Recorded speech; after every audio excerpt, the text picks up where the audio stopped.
If you're thinking about selling your house soon, but don't have a clue what you need to do before putting that sign in the yard, this video is for you. Today we're talking about decluttering and cleaning, and we're starting right now.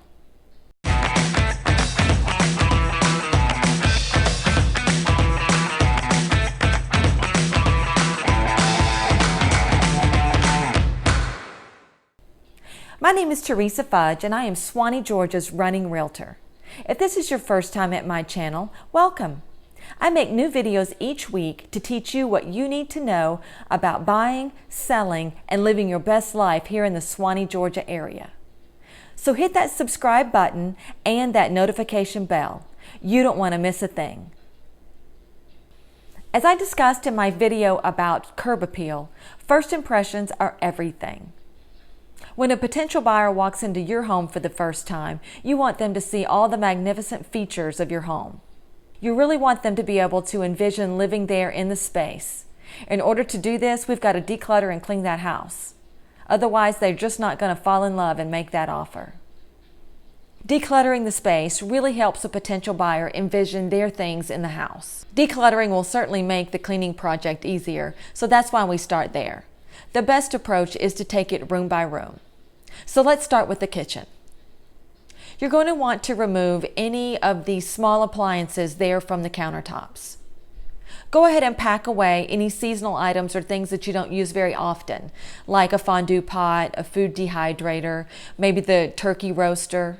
As far as things like pot racks and tools that are hanging on a rack on a wall, you're going to want to remove those as well. You don't want anything there that a buyer maybe could bump a head on or to brush up against.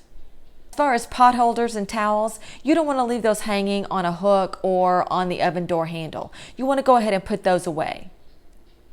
As far as sponges and cleaning items around the sink, you want those put away as well. Make sure you go through your cupboards and the drawers and your pantry. Go ahead and get rid of anything that's out of date or not being used. Now for the bathrooms. Go ahead and pack away any prescription medication. Get rid of any unused toiletries or things that don't even belong there in the first place. As far as your linen closet, keep only a few rotations of towels and linens and make sure they're your best ones. Now would probably be a good time to freshen up that bath mat as well.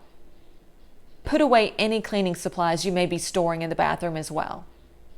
In the living room and dining room, take a look at your window coverings. Do you have multiple layers? If so, you probably want to pare it down to just the decorative layer. You want to be able to let in as much light as possible. Take a look at your furniture. Are there excess pieces in any room that makes the room look crowded? If so, that needs to be removed. Are there any pieces that are in worn condition or maybe outdated? Those should go as well. Leaving worn furniture could lead a buyer to believe that maybe the house hasn't been cared for as well as it should have been. Don't be afraid to make a room feel a little bit empty. You want a nice spacious feel. That way a potential buyer can envision their furniture there in the room as well.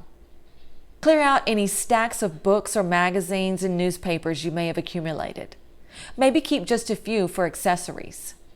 Do you have a lot of throw pillows on the sofa? Maybe even a throw blanket? Pick just the items that accentuate the room. Do you have lots of artwork?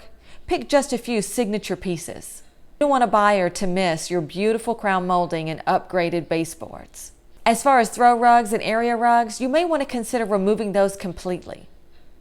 If you've got beautiful hardwood floors, let those shine. If you have collections or lots of knickknacks, now's a good time to go ahead and pack those away safely. If you've got children, limit the toys in any one room. Maybe get a decorative crate that you can toss them in quickly before the next showing. And as far as the bedrooms, now's a good time to freshen up the comforters and throw pillows. Minimize any personal items and family photos. And when you look around the home in general, pack away any signs of your hobbies or interests. You want the home to appear really neutral and to appeal to as broad a group of people as possible. Now for the cleaning.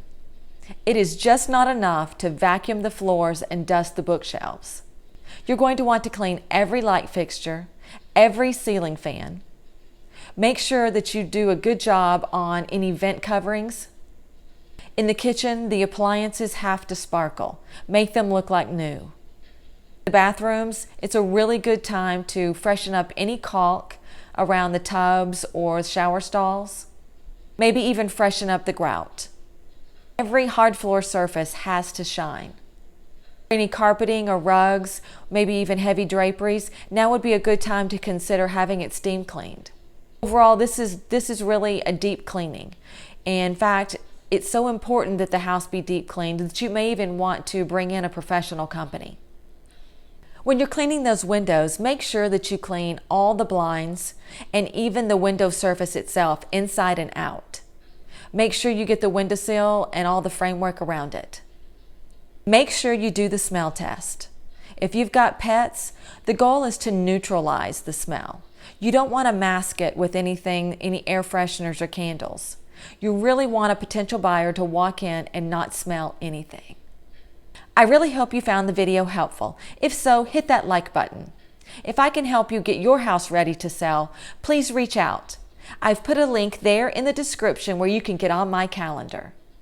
Thank you so much for watching. I'll see you on the next one.